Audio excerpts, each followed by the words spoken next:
But here's the thing, Nanami, as we already established, ain't about that talking. He only speaks when he needs to. So all he starts doing is wrapping his tie around his hands because he already knows and he already planned on running the ones with this nigga.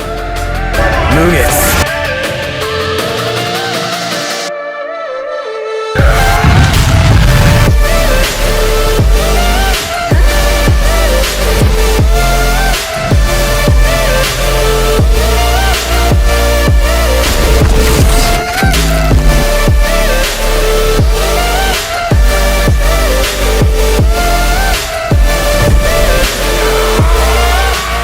Alright, ladies and gentlemen, let's get back to another installment of anime scans, character convos, character eva. I don't know what the hell I'm gonna call this series, but let's talk about Jujutsu Kaisen. More specifically, let's talk about the absolute monster that is Nanami. Now, like many of the guys, I didn't really think too much of Nanami at first. I mean, his curse technique was dope, but aside from that, especially when you compare him to people like Gojo and Sukuna out there, he didn't really stand out that much.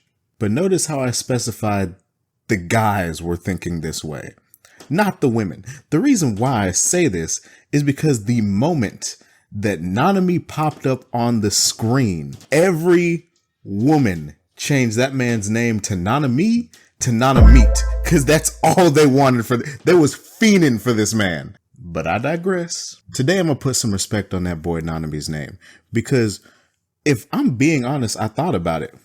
And Nanami understands the concept of being on timing better than anyone else. And I really thought about it. And even in season 1, he was showing us he is not the one to play with. I mean, hell, that's because of him and Itadori in the first damn place of the show is even called Jujutsu Jump Kaisen. The ass whooping that they put on Mahito was straight out of the hood handbook. We ain't running no fair ones. Nanami said, me and my son gonna beat your ass. But don't let that example fool you. Don't let season 1 Nanami fool you. He can handle his own. He don't need to jump. Take the movie, for example. Cursed spirits running rampant. Jujutsu sorcerers and cursed spirits are at war right now. And Nanami just sitting here like, Daddy's gotta go to work. And then this dude Nanami proceeds to run it with every cursed spirit in his vicinity. He doesn't care. He was just giving him straight hands, straight business. He even split this big ass human centipede in half. And he did all this without getting his suit dirty. Like, Nanami is the dapper demon. He's the true definition of on timing when it comes to JJK. How you murk so many damn people and do all of that without getting your shit dirty.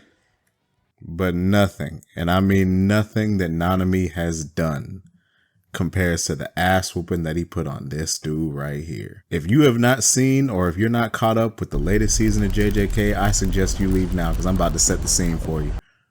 So Nobara and whoever the hell this is are getting their ass whooped by this dude. I'm talking about it's bad. He had Nobara concussed. It was so bad they hit her with a Mortal Kombat X-ray. But Nobara ain't no bitch. She ain't gonna back down now.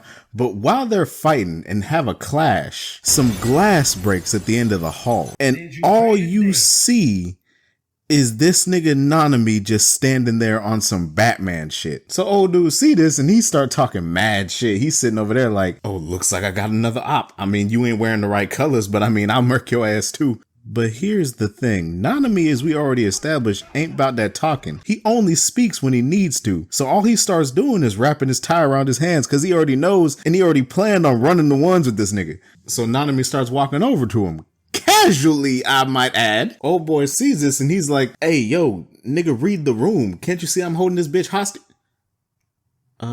Where did this bitch go? But clearly old boy was the one who didn't read the room, because the moment he turned around, this man Nanami is right behind him looking like a straight up menace. And it's at this point that Nanami decides to speak. What's the numbers and locations of your allies? So Buddy decides to play dumb. He's like, nigga, I don't know. Then dude kicks him.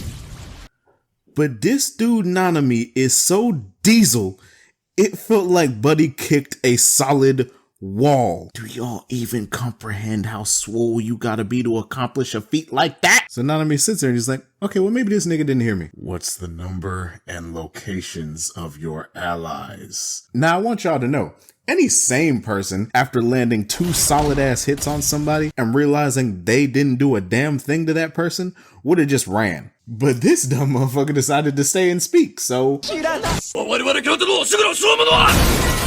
after the most vicious chin check I've ever seen in my life, dying, and then getting resurrected by the Dragon Balls or whatever the hell saved him, he then realizes at that point that he can't hang with this dude Nanami. So he tries to get his stumbling ass up and run, but before he can do that, he gets his nasty ass ponytail pulled by this nigga Nanami. And I know the girls and gays loved that. Little nasty! So again, Nanami decides to crouch down this time and asks him the same question. And you know what, can I say something real quick? Do y'all see how big this nigga is? Like, his traps are the size of bowling balls. What super soldier serum did this nigga take? Anyway, he asked him the question again, and truth be told, this time with how Buddy was panicking, I actually believe he didn't know, but Nanami didn't give it up.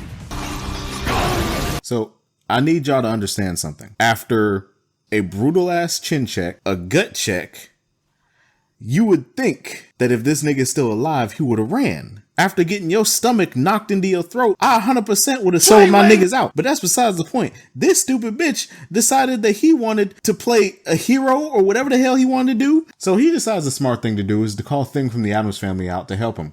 But he didn't know that Nobara's left bumper assist game is immaculate and he gets countered. Turned that boy into a ceiling fan. So this time, Nanami decides to ask a different question. On the way over here, I saw many of my homies dead. You did that shit, didn't you? And this is when Cuz broke right here, because he knew that he was about to get sent to God, and he started crying.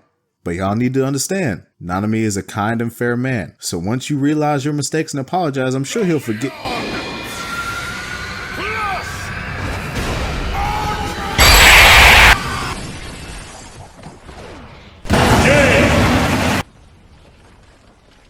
And yeah, that is Nanami, the well-mannered menace. Make sure to like, comment, subscribe if you guys enjoy videos like these. And definitely make sure to comment down below characters that you want me to do, because I actually enjoy doing these. It takes a little bit, but I actually really enjoy doing these. Also, the main important thing, share these videos with your friends. I want to see how like the actual anime community feels about videos like this, because I enjoy them. I want y'all to enjoy them. I want us all to have a great time. But I'm going to see you guys, and I'm out. Peace.